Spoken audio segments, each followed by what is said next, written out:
तो हेलो बच्चों, कैसे हैं आप लोग? आई होप आप अच्छे होंगे। तो आपके इस प्यारे से चैनल S2 की पाठशाला पे क्या शुरू करने जा रहे हैं। तो सर हम आज लोग क्या देखने जा रहे हैं, तो जनन स्वास्थ्य क्या है। जनन जो है, हम लोग इससे पहले क्या पढ़े थे, तो जनन पढ़े थे, प्रजनन पढ़े थे। नहीं, कि नर और मादा दोनों का संलयन होता है, निषेचन होता है। निषेचन होने के बाद क्या होता है, एक किसका निर्माण होता है, तो जाइगोट बनता है। जाइगोट बनने के बाद एक भ्रूण का निर्माण होता है। भ्रूण धीरे धीरे डेवलप होकर एक बच्चे का निर्माण करता है।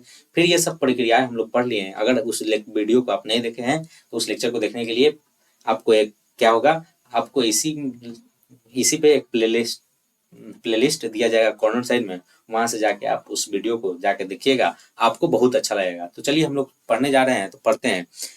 सबसे पहले देखते हैं कि जनन स्वास्थ्य होता क्या है। तो सिर्फ बच्चे पैदा करने की क्षमता को ही हम लोग जनन स्वास्थ्य नहीं कहते हैं, ठीक है। तो उसको किसको जनन स्वास्थ्य बोलेंगे, तो मेंटली, फिजिकली, ठीक है, इमोशनली, सब चीज से क्या हो, वेल डेवलप हो, उसी को हम लोग क्या बोलते हैं सर, उसी को हम लोग क्या बोलते हैं, जनन स्वास्थ्य बोलते हैं। इसी को जनन स्वास्थ्य बोलते हैं, ठीक है। तो क्या होता है, केवल शरीर से बढ़ जाना, मतलब देह बढ़ जाना सिर्फ ही क्या कहलाता है, जनन स्वास्थ्य कहलाता है? नहीं सर। तो इसमें क्या होता है, तो आदमी का इमोशन, नहीं, अपना भावना, नहीं, भावना का भी डेवलप होना, उसके बाद आपके मानसिक जो ब्रेन है उसका भी डेवलप होना, इन सारी चीजों का क्या होना, डेवलप होना, यही क्या कहलाता है, तो यही कहलाता है जनन स्वास्थ्य, ठीक है। मस्तिष्क का, जनन अंगों का साफ सफाई, जनन अंगों का साफ सुथरा हो जाना, यही क्या कहलाता है, स्वास्थ्य कहलाता है। तो इसको आपको क्या करना है सर, तो ये आपको PDF दिया जाएगा, उसको आपको क्या करना है, ये जो लिखा हुआ है उसको आप पढ़ लीजिएगा। नहीं, हम बेसिकली आपको क्या कर रहे हैं, इस चीज को हम लोग समझा दे रहे हैं, इसको आपको क्या करना है सर, पढ़ लेना है। ये लिंक, ये जो PDF है आपको कहाँ दिया जाएगा, तो इसी वीडियो के नीचे आपको एक क्या दिया लगाया जाएगा, एक डिस्क्रिप्शन लगाया जाएगा। डिस्क्रिप्शन में टेलीग्राम का लिंक दिया जाएगा, तो वहां से क्या करना है, टेलीग्राम में जाना है, ज्वाइन करना है टेलीग्राम। उस पर आपको ऑब्जेक्टिव भी आता है, तो वहां से जाकर सॉल्व करना है, ऑब्जेक्टिव बताना है कि सर इतना सही हुआ है। तो इस वीडियो में हम लोग देख रहे हैं, तो इसमें ऑब्जेक्टिव भी साथ साथ आपको कराते जाएंगे, तो आप ध्यान से पढ़ते जाइएगा। और जब ऑब्जेक्टिव आएगा तो उसको पॉज करना है, रोकना है, रोक के आपको क्या करना है, उसका सॉल्व करना है, फिर बताना है। तो देखिए, ये हम लोग देख लिए, आगे हम लोग देखते हैं। तो ये जो प्रजनन स्वास्थ्य है, यह बाल विवाह का के ये जो अस्वास्थ्य जो देख रहे हैं, तो ये बाल विवाह के कारण होता है। किसके द्वारा, तो बाल विवाह। तो बाल विवाह में क्या होता है सर, कैसा क्या ऐसा चीज होता है जिसके कारण ये स्वास्थ्य में गड़बड़ी हो जाता है, जन्म के स्वास्थ्य में गड़बड़ी हो जाता है। तो इसलिए गड़बड़ी होता है कि गांव में आप देखिएगा, चाहे कहीं भी देखिएगा, कम उम्र में बच्चों का जो शादी ब्याह होता है, तो उसका जो गर्भाशय होता है वो बच्चे को रखने के लिए कैपेबल नहीं होता है। कैसे सर, तो आप सपोज कि आपके पास 2 किलो का क्या है, पोलोथीन, 2 किलो सामान रखने का पोलोथीन है, उसमें आप 5 किलो का ईंट डाल दीजिएगा, पोलोथीन वो फट के बाहर गिर जाएगा। नहीं, तो इससे क्या होगा, उस ईंट नीचे गिरेगा, उस पर भी खतरा है टूटने का। तो जो ईंट को हम अगर हटा देते हैं, रिप्लेस करते हैं, एक गर्भाशय का थैली होता है, वो हम लोग पढ़ाए थे सर इसके पहले वाले लेक्चर में, उसको आप जाके देखिएगा।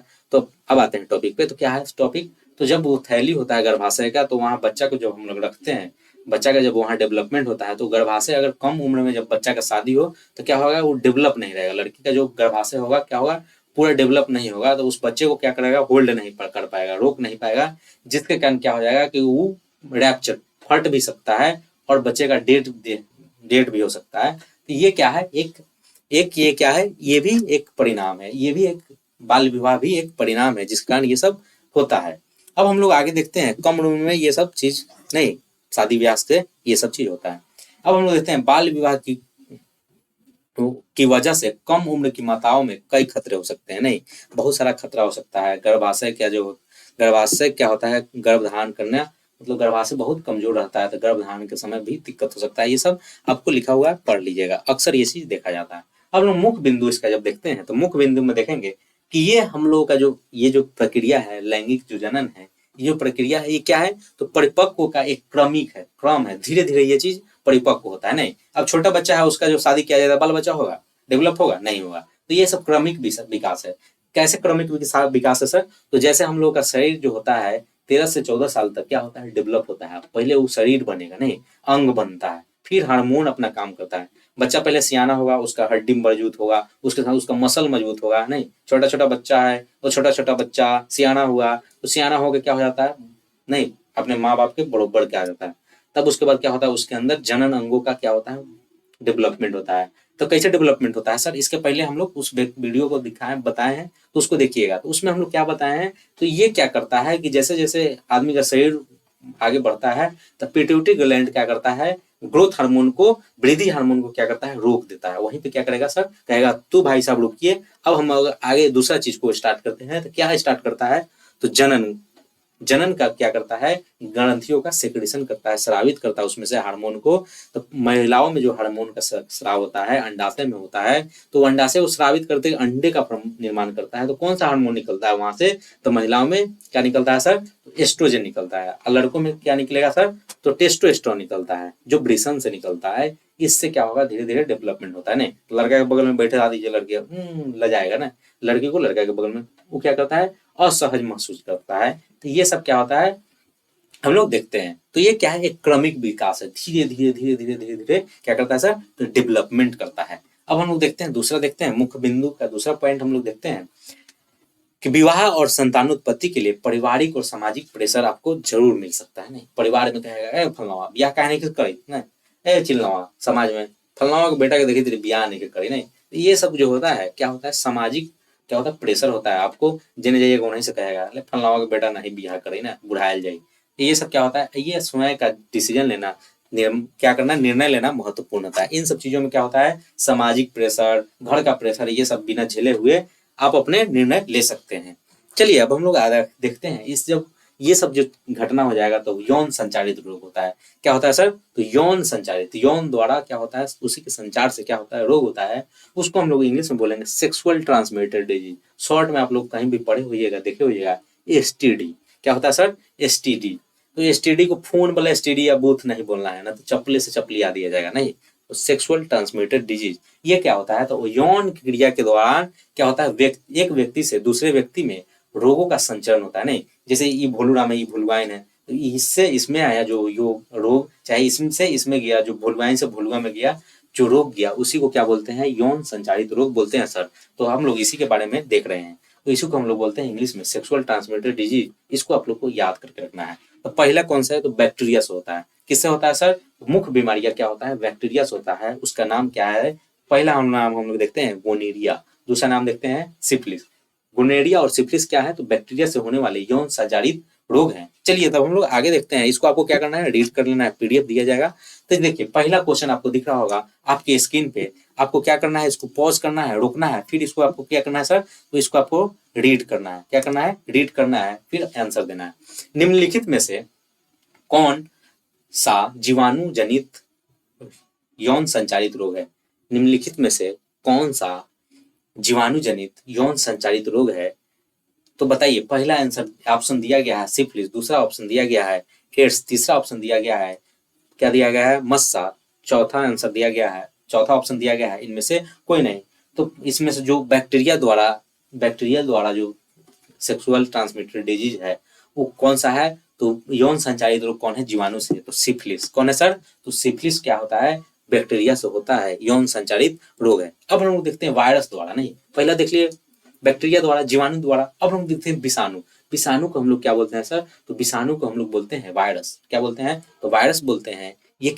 ये जो होता है मस्सा, इससे क्या हो जाता है, मस्सा HIV एड्स ये सब होता है। तो आपको माइंड में आता होगा नहीं एड्स कैसे होता है सर, नहीं एड्स कैसे होता है, HIV कैसे होता है, HIV एड्स कैसे होता है। तो आप जैसे जाते होइएगा आपके घर में भाई बहन, चाहे आपका मूछ नहीं आया, दाढ़ी मूछ नहीं आया है, आप बाल कटाने जाते होइएगा, दाढ़ी मूछ तो नहीं बनवा रहे हैं, नहीं सर हमारा दोस्त है ना वो बनवाता है सर, वो कह रहा था कि हम हीरो देखते हैं दरिया मुझको बनवाते हैं, देखते नहीं, ठीक है। तो उस सब पर ध्यान नहीं देके क्या करना है, आप जब बाल कटाने जाते हैं तो वहाँ नाई जो यूज करता है चाकू रहता है कि वो दाढ़ी बनाने वाला, तो वो जो उस्तूरा रहता है उसको जब यूज करता है तो जब छीलता है नहीं, तो किसी दूसरे यौन संचारित रोग जिसको हुआ है, क्या हुआ है, एड्स या HIV हुआ है, तो उसको अगर हुआ है तो वो क्या करेगा, उससे कट जाएगा, उससे भी आपका फिर कट गया तो उसके जरिए भी होता है। फिर असुरक्षित यौन संबंध से भी क्या होता है, ये होता है। दूसरा हम लोग देखते हैं यूज किया हुआ सिरिंज, जैसे आपका जैसे ब्लड टेस्ट होता है तो इसको क्या करेगा, पंचर करेगा। नहीं इसको क्या करता है, पंचर करता है, यहाँ घूमता है। पंचर मतलब सर, पंचर मतलब हमारे दोस्त है एगो पंचर हुआ, नहीं वो नहीं, पंचर मतलब एगो पिन किया और उसको निकाल लिया तो यहाँ से ब्लड निकलना शुरू कर देता है। फिर वही पिन दूसरे को लगाया, वहां से निकाला, तो अगर इस फर्स्ट वाले पर्सन को क्या हुआ है, HIV हुआ है, तो उसको भी हो जाएगा, इससे भी फैलता है। उसको हम देखते हैं ब्लड का क्या होता है, ट्रांसफ्यूजन। अगर किसी व्यक्ति को क्या हुआ है, ब्लड में मतलब कि क्या हुआ है, उसको उसके खून में HIV का क्या है, संक्रमण है। अगर अच्छे व्यक्ति को उस ब्लड चढ़ाया जाता है तो उसको भी क्या हो जाता है, संक्रमण हो जाता है। इसको बोलते हैं हम लोग क्या बोलेंगे, ब्लड ट्रांसफ्यूजन। किससे, ब्लड के ट्रांसफ्यूजन से। आगे हम लोग देखते हैं गर्भावस्था। अगर कोई महिला क्या है, महिला HIV से ग्रसित है तो उसका बच्चा भी क्या हो जाएगा, HIV से ग्रसित हो जाता है। नहीं तो शादी ब्याह भी जान टेस्ट वेस्ट करा के करना चाहिए, क्या जो महिला है वो क्या हो, नहीं हो HIV पॉजिटिव नहीं हो, नहीं उसका भी बच्चा भी क्या हो जाएगा, HIV पॉजिटिव हो जाएगा। अब हम लोग आगे देखते हैं जीवाणु युक्त उपकरण का भी यूज करना है। जैसे कोई भी उस पर, जैसे आपका जो समझिए सर्जरी हो रहा है, कोई भी चीज अंग कट गया तो वहां जो सर्जरी हो रहा है तो वो भी क्या हो गया, उससे भी क्या हो जाता है, तो ये संक्रमण हो जाता है। अब कैसे नहीं होगा संक्रमण, तो ये भी जानना जरूरी है सर कि हम कैसे जानेंगे, कैसे बचेंगे ना। तो कैसे बचेंगे, तो बचने के लिए हाथ मिलाएंगे तो कोनो दिक्कत नहीं है, हाथ से हाथ मिलाना कोई दिक्कत नहीं है, फिजिकल टच से कोई दिक्कत नहीं होता है। दूसरा, उसके साथ खाना खाने से भी नहीं होगा, खाना खा रहे हैं बैठ के साथ, उससे भी आपको नहीं फैलता है। दूसरा हम लोग देखते हैं तो क्या होता है, किस चुम्बन से भी उसको नहीं फैलेगा। फिर क्या होता है, कीड़े के काटने से भी, अगर कीड़ा इस पर बैठ के उसको काट लिया, उसका बैठ के आपके ऊपर काट लिया, इससे भी नहीं होता है। इन स्थितियों में नहीं होता है। साथ में नहाने से उससे भी नहीं होता है। अब हम लोग देखते हैं संक्रमण का बचाव रोकने के लिए क्या करना चाहिए, तो कॉन्डोम का यूज करते हैं। नहीं, उसके बाद हम लोग देखते हैं इस जो उपकरण है, ये जो उपकरण है ये क्या है, आंतरिक अवरोधों का क्या करता है, उपयोग प्रभाव करता है। नहीं, यांत्रिक अवरोधों को क्या करता है, प्रभाव करता है। आगे हम लोग देखते हैं सर, आगे हम लोग देखते हैं HIV। HIV का फुल फॉर्म क्या होता है, ह्यूमन इम्यूनोडिफिशियंसी क्या होता है, वायरस होता है। क्या होता है, ह्यूमन इम्यूनोडिफिशियंसी वायरस होता है। एड्स का क्या होता है, एड्स का होता है एक्वायर्ड इम्यूनोडिफिशियंसी सिंड्रोम। क्या होता है सर, एक्वायर्ड इम्यूनोडिफिशियंसी सिंड्रोम। ठीक है, इसको आपको याद करना है, दोनों बहुत इंपॉर्टेंट है। नहीं, आपके जैसे दो दोस्त इंपॉर्टेंट होता है, वही दोनों दोस्त ये भी है, इसको भी को क्या करना है, इंपॉर्टेंट है। तो हम लोग देखते हैं कि एड्स दिवस कब मनाया है, तो 1 दिसंबर को मनाया जाता है। कब मनाया जाता है, तो विश्व एड्स दिवस 1 दिसंबर को मनाया जाता है। सुरक्षित यौन संबंध, नहीं कैसे, तो सुरक्षित यौन संबंध से इन सब चीज से क्या होगा, नहीं फैलेगा। संक्रमित रक्त का इससे चढ़ाने से फैलता है। असुरक्षित से भी फैलेगा यौन संबंध से।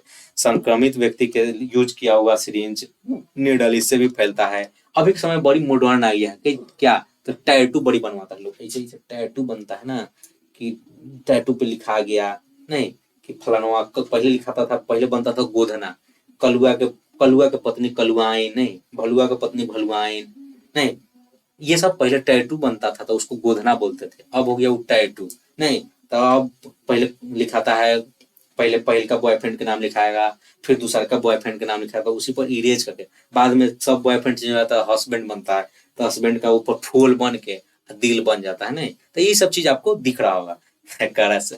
अरे तो ये चीज होता है। अब टैटू बनवाने के बाद ये सब क्या होता है, तो वही जब टैटू बनाता है तो एक ही नीडल का उपयोग करता है, उसका जो सुई होता है बनाने वाला, एक ही नीडल रहता है।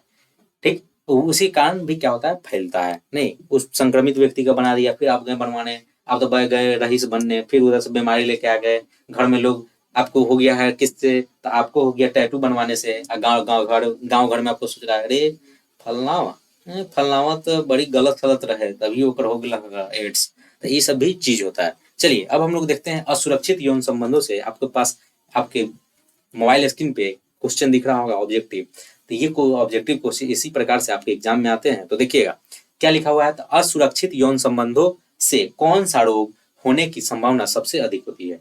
असुरक्षित यौन संबंधों से कौन सा रोग जो होता है सबसे अधिक होने का संभावना होता है। तो पहला दिया गया ऑप्शन HIV एड्स, दूसरा ऑप्शन दिया गया है मलेरिया, तीसरा ऑप्शन दिया गया पीलिया, चौथा आंसर कैंसर। तो कौन सा होता है, यौन संबंधित है तो HIV एड्स। ठीक है, अब हम लोग आगे देखते हैं सर, तो गर्भधारण रोकने के तरीके, कॉन्ट्रासेप्टिव मेथड हम लोग देखते हैं। तो गर्भधारण रोकने का क्या क्या तरीका है उसको हम लोग देखते हैं।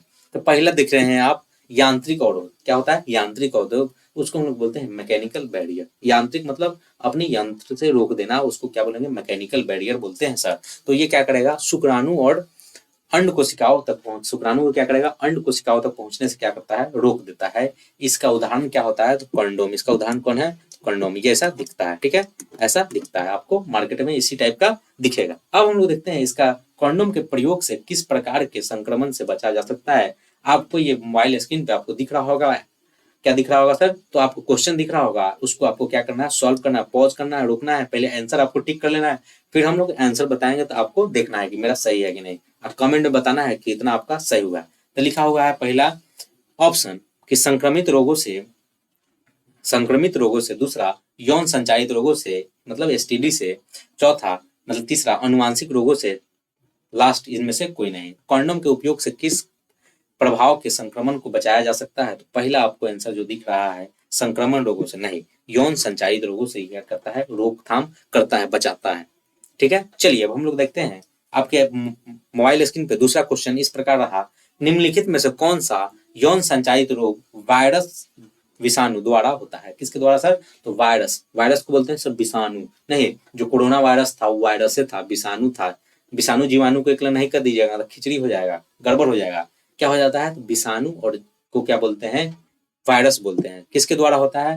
तो वायरस द्वारा जो यौन संचारित रोग होता है उसको पहला ऑप्शन दिख रहे हैं आपके स्क्रीन पर, क्या है? गोनेरिया, दूसरा सिफिलिस, तीसरा एड्स, चौथा टाइफाइड। तो कौन सा आंसर होगा? तो सर एड्स होगा, जो ये क्या होता है, वायरस के द्वारा होता है। अब हम लोग देखते हैं आगे, हम लोग क्वेश्चन आगे हम लोग पढ़ते हैं हार्मोनल संतुलन में परिवर्तन, केमिकल मेथड। किसके बारे में सर? तो केमिकल मेथड। देखिए इसमें किसमें क्या करेंगे, केमिकली क्या करते हैं, तो केमिकल जब हम लेते हैं, दवा भी क्या है, एक केमिकल है, तो दवाई के रूप में नहीं, दवाई जैसे गोलियां क्या करता है, खाते हैं तो क्या करता है, अंडा को मोचन कर देता है, नहीं उसको डिस्ट्रॉय कर देता है, उसी को रिलीज करने का क्या करता है, रोकता है, मोचन को क्या करता है, रोकती है। इसी को किसके कारण? तो केमिकल के कारण। इसके विपरीत प्रभाव भी होते हैं, साइड इफेक्ट भी होता है, नहीं दवाई खाते हैं तो उसका साइड इफेक्ट होता है ना, तो इसका भी क्या होगा, दवाई जब मेडिसिन लीजिएगा तो उसका भी साइड इफेक्ट होता है। इसी टाइप का गोली रहता है, ये सब आपको दिख रहा है, ये गोली रहता है, इसी गोली को खाना रहता है। किसके लिए? तो कंट्रासेप्टिव के लिए, नहीं केमिकली कंट्रासेप्टिव मेथड है। अब हम लोग आगे देखते हैं, तो ये क्वेश्चन आपके स्क्रीन पे रहा, गर्भ निरोधक गोलियां शरीर में क्या परिवर्तित करती है? जब गर्भ निरोधक गोलियां खाते हैं तो शरीर में क्या परिवर्तित कर देता है? तो पहला लिख रहा है पाचन तंत्र में बदलाव, दूसरा ऑप्शन आपको दिख रहा होगा हार्मोनल संतुलन में परिवर्तन, तीसरा ऑप्शन दिख रहा होगा रक्त का प्रभाव बढ़ा देता है, चौथा ऑप्शन दिख रहा होगा मांसपेशियों को मजबूत करता है। तो ये सब नहीं है, मांसपेशियों को मजबूत करेगा नहीं सर, मांसपेशियों से तो क्या मतलब है, गर्भ निरोधक मांसपेशियों से क्या मतलब, पाचन तंत्र में इसको क्या मतलब, और रक्त प्रवाह में क्या मतलब है इसका, कुछ नहीं। तो हार्मोनल संतुलन को क्या करता है, परिवर्तित कर देता है, जो हार्मोन होता है उसके संतुलन को क्या कर देगा, परिवर्तित कर देता है। अब हम देखते हैं दूसरा क्वेश्चन आपके स्क्रीन पर रहा, मुख्य गर्भ निरोधक गोलियां में से का मुख्य कार्य क्या है? जो मुख्य गर्भ निरोधक गोलियां होता है उसका जो हम लोग देखते हैं तो मुख्य कार्य क्या होता है, शुक्राणुओं को मारना। पहला ऑप्शन क्या दिख रहा है, शुक्राणुओं का मारना। दूसरा ऑप्शन क्या होता है, अंड के मोचन, जो उसका अंडा होता है उसका मोचन करना, मतलब उसको रोकना, क्या कहता है, अंड मोचन को रोकना। तीसरा ऑप्शन क्या है, तो गर्भाशय को साफ करना। किसको साफ करना, गर्भाशय को। चौथा ऑप्शन दिख रहा है इनमें से कोई नहीं। तो क्या होता है, अंड मोचन को क्या करता है सर, तो रोकता है। क्या करता है, अंड मोचन को रोकता है। आगे हम लोग देखते हैं, आगे हम लोग क्या पढ़ना है, तो कॉपर टी के बारे में। कॉपर टी क्या होता है, एक कॉपर आयन रिलीज करता है। क्या करता है, कॉपर आयन। तो इसको कहाँ फिक्स किया जाता है, तो इसको फिक्स किया जाता है कहाँ सर, तो इसको फिक्स किया जाता है गर्भाशय में। कहाँ फिक्स किया जाता है, गर्भाशय में। ये आपको दिख रहा है टी जैसा संरचना रहता है, इसीलिए कॉपर, इस पर कॉपर का आयन लपेटते हैं। नहीं, ये आपको दिख रहा है ऐसा रहता है संरचना, इस पर कॉपर का आयन ऐसे लपेट दिए, ये टी जैसा संरचना दिख रहा है, इस पर कॉपर का आयन। जब शुक्राणु अंदर एंटर करेगा, गर्भाशय की ओर से बढ़ेगा जैसे ही, तो क्या करेगा, आयन रिलीज करता है, कॉपर आयन रिलीज करेगा, जिससे वो क्या करेगा, मिलन नहीं होगा। तो यही क्या करता है, इसका काम होता है। तो गर्भाशय में स्थापित किया जाता है। कहाँ स्थापित किया जाता है, गर्भाशय में। ये निषेचन को क्या करता है सर, रोकता है, लेकिन गर्भाशय में उत्तेजना को क्या करेगा, पैदा करेगा, चुभन जैसा होगा नहीं, ये दिखता है। अब हम लोग देखते हैं शैल चिकित्सा, जो शैल प्रक्रिया होता है उसके द्वारा क्या करता है, गर्भ निरोधक को भी रोका जाता है नहीं, सर्जरी से। दोनों क्या करता है, काट के दोनों को, किसको, मेल में जो काटते हैं, नसबंदी करते हैं, उसको पुरुष नसबंदी बोलते हैं नहीं।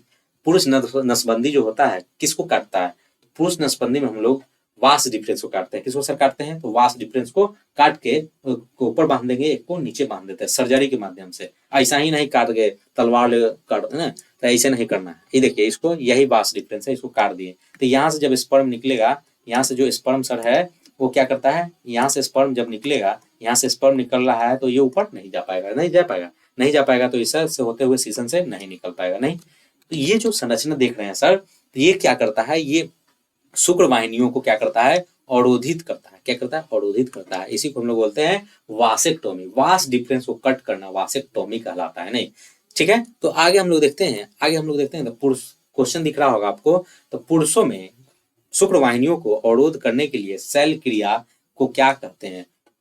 ठीक है। तो पहला ऑप्शन आपको दिख रहा होगा ट्यूबेक्टोमी, दूसरा ऑप्शन दिख रहा होगा वासेक्टोमी, तीसरा ऑप्शन आपको दिख रहा होगा निषेचन। वासेक्टोमी को हम लोग नसबंदी भी बोलते हैं। चौथा ऑप्शन आपको दिख रहा होगा इनमें से कोई नहीं। तो कह रहा है क्वेश्चन आपका कि पुरुषों में शुक्र वाहिनियों को अवरोध करना, मतलब पुरुषों में जो क्या है, शुक्र वाहिनी जो जाता है उसका जो हम लोग क्या करते हैं, रोकते हैं उसको, तो उसी को हम लोग क्या बोलते हैं? तो उसी को हम लोग बोलते हैं वैसेक्टोमी बोलते हैं। क्या बोलेंगे सर? वैसेक्टोमी, नसबंदी बोलते हैं। अब हम देखते हैं स्त्रियों में। स्त्रियों में क्या करते हैं? तो उसके फैलोपियन ट्यूब को क्या करते हैं? काट देते हैं। तो फैलोपियन ट्यूब को काट के क्या करेंगे? बांध देंगे। तो उसको क्या करते हैं? तो फैलोपियन ट्यूब को काटने के बाद बांध देते हैं। तो इसी प्रक्रिया को हम लोग क्या बोलते हैं? महिला नसबंदी जो होता है वो क्या करता है? तो उसी को हम लोग बोलते हैं ट्यूबेक्टोमी। क्या बोलेंगे? ट्यूब को काटता है, नहीं ट्यूब को काट रहे हैं। फाइलोपियन ट्यूब है, ट्यूब को काटे ट्यूबेक्टोमी, वास डिफरेंस को काटे वासेक्टोमी। तो आपको समझ में आया, ठीक है। तो ये क्या करता है वासिक, ये क्या करेगा? फाइलोपियन नलिका को अवरोध करता है। देखिए यहाँ से ये जो फाइलोपियन नलिका है यहाँ से इसको कट कर दिए, इधर कट कर दिए, इसको ऐसे बांध देते हैं, ये बांध दिए, ठीक है, ये बांध दिए। अगर ये ऐसे बांधते हैं तो कभी कभी ये खुल जाता है, नहीं खुल जाता है तो क्या हो जाता है? कभी कभी देखिए डॉक्टर अगर उसको बांध दिया तो गाँव में सुने हुए कि किसी महिला को क्या हुआ है, तो उसका क्या किया गया है? नसबंदी हुआ है।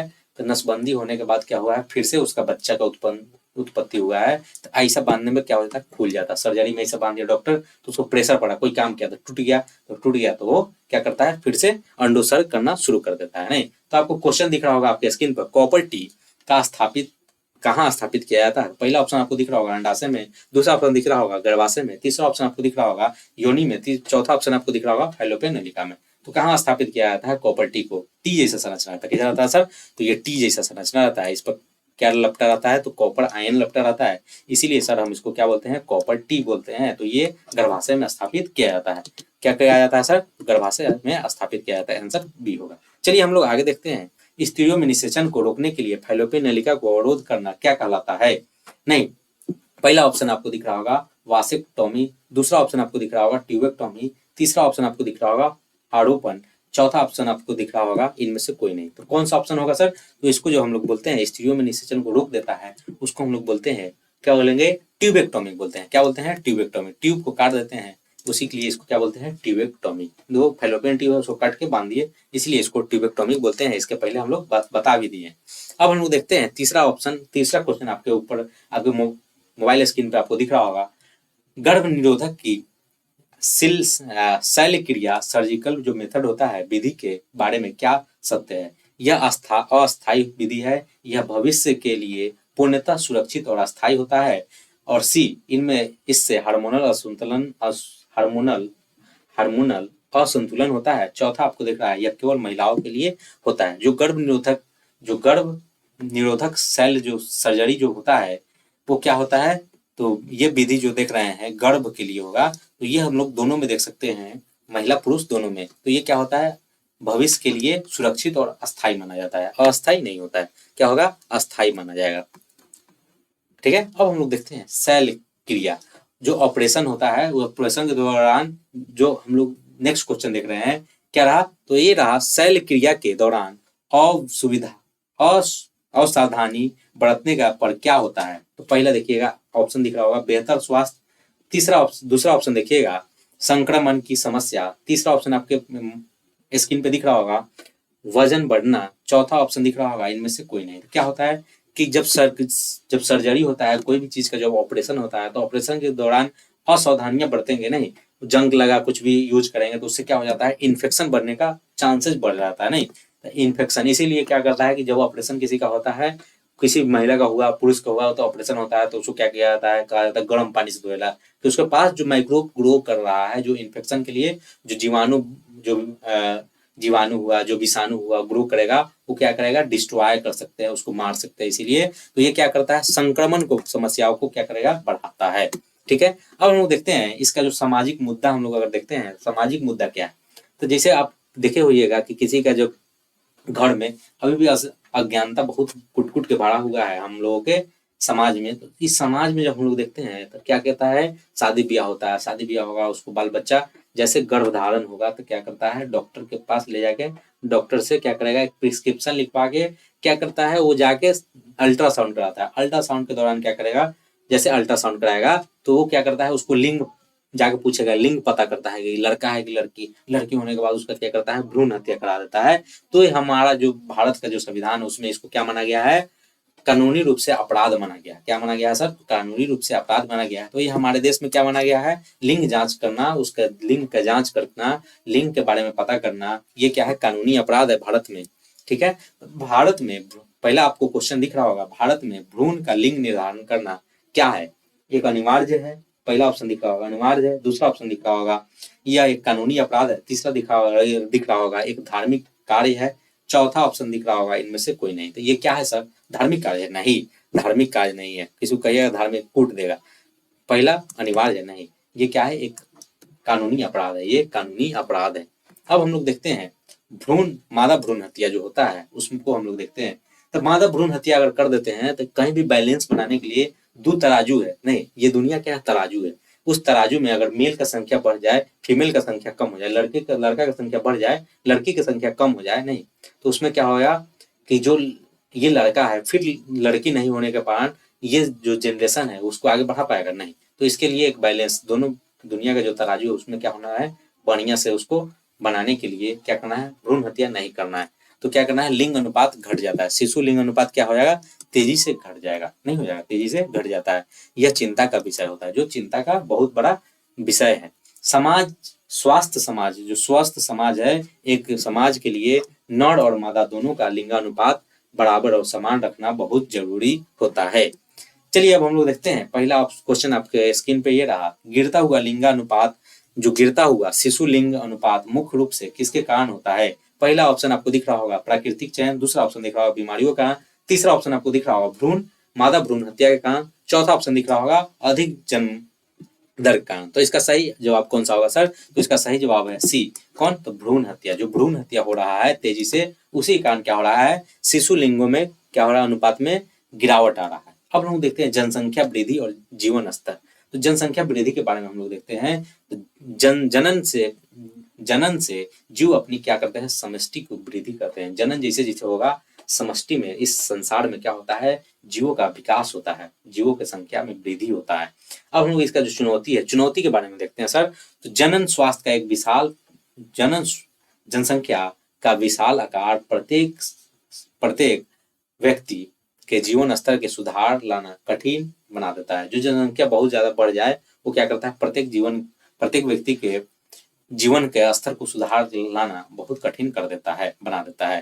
तो जब हम लोग इसको देखते हैं तो बेहतर जीवन के लिए जनसंख्या पर नियंत्रण और जागरूकता आवश्यक है। तो ये जनसंख्या आवश्यक है। तो भारत सरकार ने एक बार एक स्कीम लाया था, क्या लाया था, क्या लाया था, तो हम दो हमारे दो, नहीं, मतलब हस्बैंड और वाइफ, उसके बाद एक बच्चा और एक बच्चा, दो बच्चा। तो इसका जो नारा भी लाया था, हम दो और हमारे दो। तो चलिए आपके मोबाइल स्क्रीन पे, आपके लैपटॉप स्क्रीन पे, आप जिस भी चीज से देख रहे हैं उसके स्क्रीन पे आपको क्वेश्चन दिख रहा होगा, किसी समष्टि के आकार का निर्धारण कौन करता है। जो समष्टि है उसके आकार का निर्धारण कौन करेगा सर, तो वो कौन करता है, पहला ऑप्शन आपको दिख रहा है जन्म दर, दूसरा ऑप्शन दिख रहा होगा मृत्यु दर, तीसरा ऑप्शन दिख रहा होगा इनमें से ये दोनों, तीसरा चौथा ऑप्शन आपको दिख रहा होगा केवल जलवायु। तो इसका कौन करेगा सर, तो ये दोनों करता है, कौन, जन्म दर भी मृत्यु दर भी, कौन करेगा, जन्म दर और मृत्यु दर दोनों करता है।